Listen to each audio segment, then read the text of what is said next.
वो इस चुनाव में इस रूप में भाषण दे रहे हैं। मेरे बड़े भाई नीतीश कुमार जी तो 15 साल से भाषण दे रहे हैं, और उसके पहले वाले भी 15 साल उन्होंने भी भाषण में समय निकाल लिया, और 15 साल से नीतीश जी का भी भाषण चल रहा है। किया कुछ नहीं। भाइयों और मित्रों, जब पुराना 15 साल चल रहा था तो बिहार किस रूप में परेशान था आप सब लोगों को मालूम है। नौजवानों के लिए सारे उद्योग बंद हो गए थे, अपहरण का उद्योग जरूर चल पड़ा था। एक अन्य मार्ग में बैठकर यह तय किया जाता था कि अपहरणकर्ता को कितनी फिरौती देनी है कि किसी का बच्चा जो अपहरण का शिकार हो गया है वह छूट कर आ सके। घर का बच्चा जब घर से स्कूल जाता था तो माँ बहन परिवार के दूसरे लोग बैठकर इंतजार करते थे, सोचते थे कि पता नहीं लौट कर आएगा कि नहीं आएगा। पटना की सड़कों पर जब लाल बत्ती लगी हुई गाड़ी निकलती थी तो दुकानदार लोग, व्यापारी लोग शटर गिरा लेते थे। यह स्थिति राज्य की थी। व्यापारी वर्ग के लोग अपना काम धंधा समेट कर बिहार से बाहर जा रहे थे। नौजवानों के लिए रोजी रोटी तो बिल्कुल नहीं थी। प्लान बड़ी तेजी से चल रहा था। मजदूर लोग राज्य छोड़कर दूसरे प्रदेश में पेट पालने के लिए जा रहे थे। तो हर तरह से जब परेशानी हुई बिहार के लोगों के सामने, तब नीतीश कुमार जी के नेतृत्व में एक अभियान चला। वह जो अभियान चल रहा था, बहुत सारे लोग इस बात के गवाह हैं, खासकर नालंदा जिला के लोग, कि उस अभियान में अकेले नीतीश कुमार नहीं होते थे। अपनी जवानी का 12-14 साल उपेंद्र कुशवाहा ने भी कुर्बान किया, तब जाकर नीतीश कुमार बिहार के मुख्यमंत्री बने। नारा होता था लव कुश, क्योंकि उपेक्षित लोग थे। तो लव कुश जनाधार को मजबूत करने की हर तरह से कोशिश होती थी, मजबूत हुआ। और आज हम कहना चाहते हैं कि जब 15 साल बड़े भाई लव को मिला तो कुश का 5 साल नहीं बनता है क्या? और उतना ही नहीं, उसके पहले वाले जो बड़े भैया जिनके शासन की बात हम अभी कर रहे थे, उनके जाने के बाद नीतीश कुमार जी आए। नीतीश जी सिर्फ इसलिए नहीं आए, हम लोग भी इसलिए अपनी जवानी का दिन कुर्बान नहीं कर रहे थे कि एक व्यक्ति चला जाए और दूसरा व्यक्ति आए और 15 साल के बाद फिर उसको भी हटाने की मुहिम चलानी पड़ी। हम लोग तो इसलिए लगे हुए थे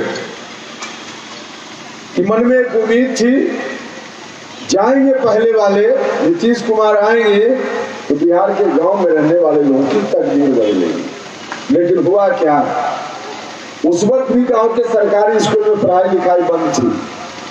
हाँ, चरवाहा विद्यालय के नाम पर देश भर में बिहार का नाम जरूर हंसाया जा रहा है। यही इलाका है नालंदा विश्वविद्यालय, यही बिहार है विक्रमशिला विश्वविद्यालय, जहां देश नहीं दुनिया के लोग ज्ञान प्राप्त करने के लिए आते थे।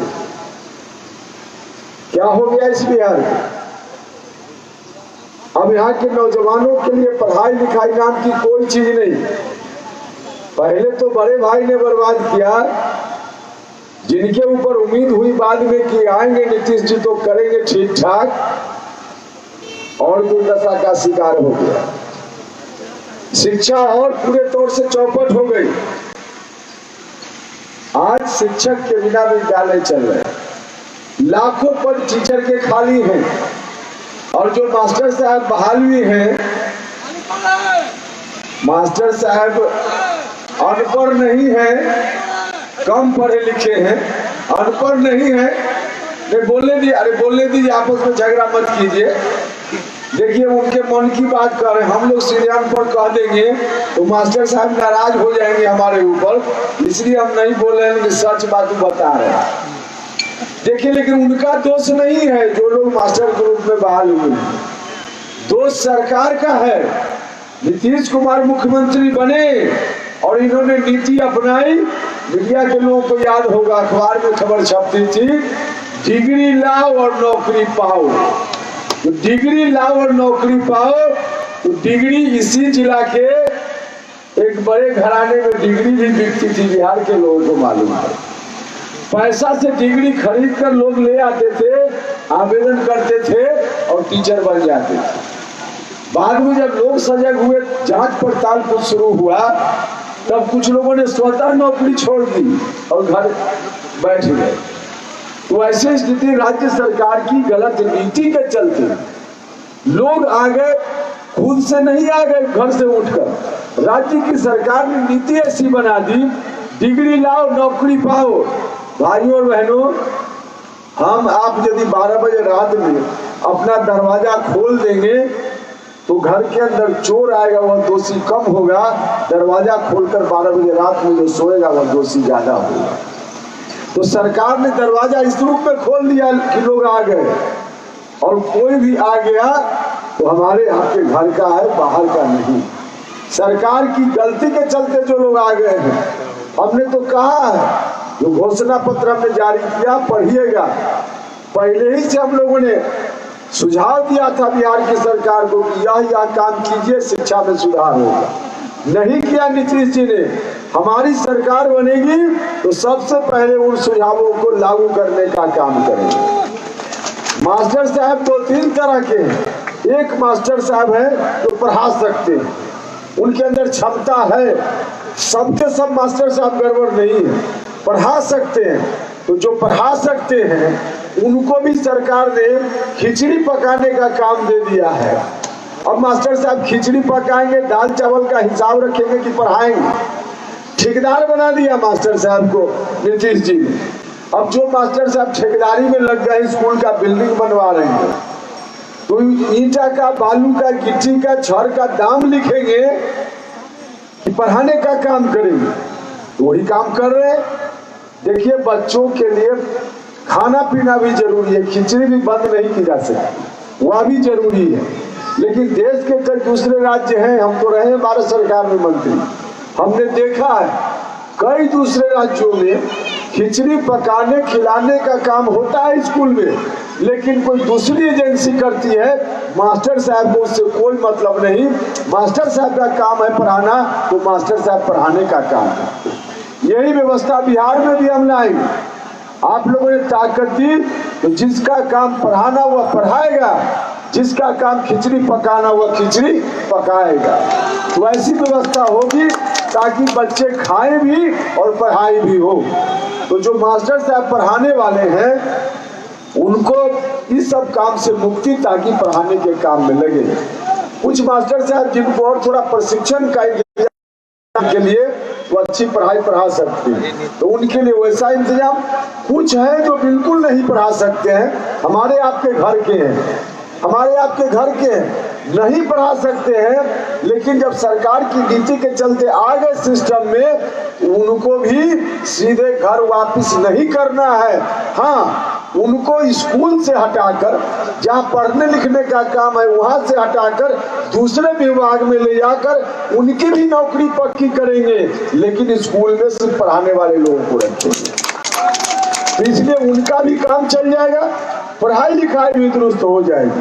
तो इस तरह से स्कूल की, हर स्कूल में जो गड़बड़ी है उसको हम ठीक करने का काम करेंगे, क्योंकि पढ़ाई लिखाई होगी तब गांव के गरीब बच्चों की तकदीर बदलेगी।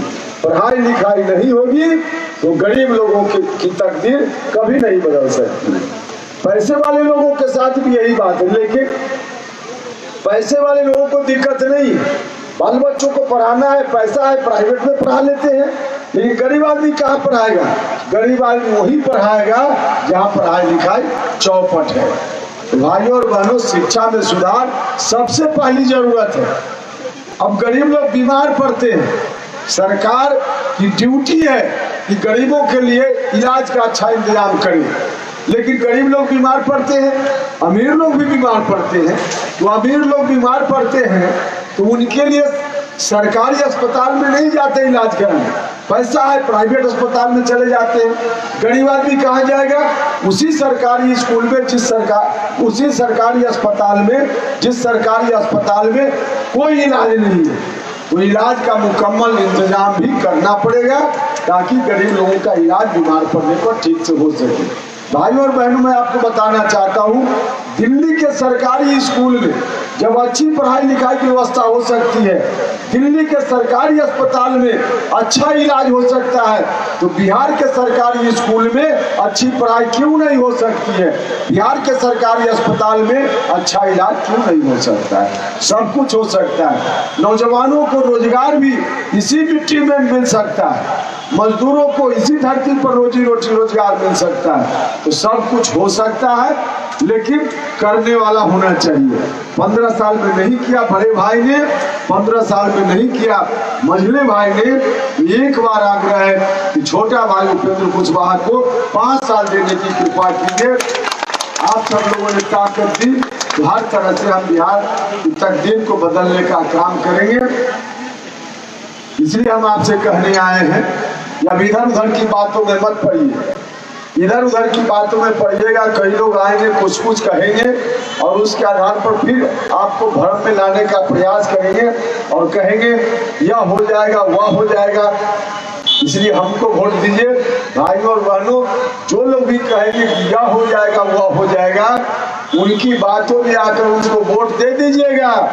उनका तो भला होता रहा है, होगा आगे भी, आपका भला नहीं होगा, आपका भला नहीं होगा। इसलिए आइए एक बार सब लोग मिलकर अपने बाल बच्चों की तकदीर को बदलने के लिए वोट दीजिए। इस बार कम से कम इस काम से वोट दीजिए, यही आग्रह करने के लिए आपके बीच आए हैं। आप लोग अगर ताकत दीजिएगा तो आपकी ताकत की बदौलत पटना के एक अन्य मार्ग में कुशवाहा खुट्टा गाड़ने का काम करेगा। नेशनल दस्तक की आपसे गुजारिश है कि अगर इसको बचाना चाहते हैं तो नेशनल दस्तक को सब्सक्राइब करने के लिए रेड कलर के सब्सक्राइब बटन को दबाएं, फिर बेल आइकन की घंटी दबाएं। नेशनल दस्तक को बचाने के लिए बहुत जरूरी है कि हर खबर को शेयर करें, लाइक करें, कमेंट जरूर करें।